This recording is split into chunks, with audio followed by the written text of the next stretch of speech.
do remember being incredibly frustrated with where the business was going because I couldn't seem to increase the revenue over about $900,000, $950,000 a year. And I couldn't make myself do meditation. It was weird. It's like the more I try to get habits in order, the more I'd fail, and the more I'd fail, the less willpower I had to do it. And it just kept spiraling downward. And I was like just having to sedate with alcohol.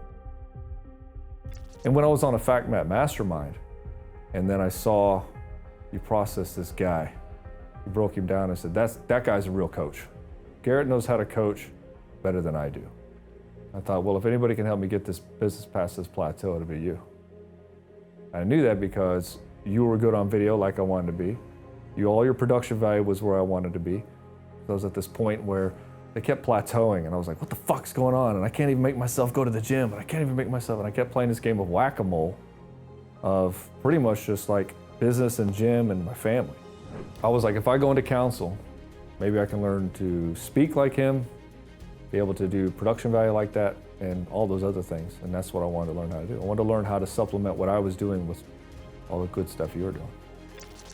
Well, I'm doing 3 times that now, almost 4 times that revenue-wise. A lot of that has to come down to accepting the calling and really just leaning more into it. I grew up in an environment where my mom was cheating on my dad quite a bit. So I was kind of built for this, helping guys get past betrayal. When you're going out there and you're helping guys get past arguably the most painful experience outside of losing a child, being cheated on by their wife,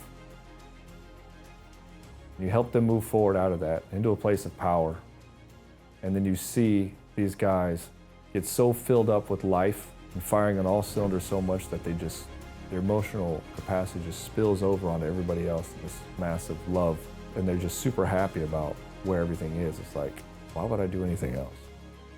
There's some stuff that you can choose to do in your life that scare you, but at the same time you think is going to be awesome.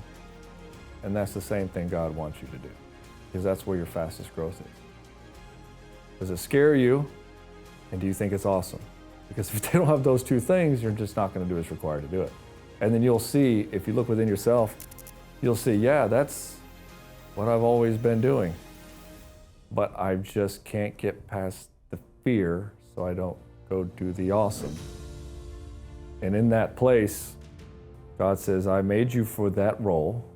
You don't think you were made for it, but you were made for it, and that's what you wanted to do at the same time. It's both one and the same.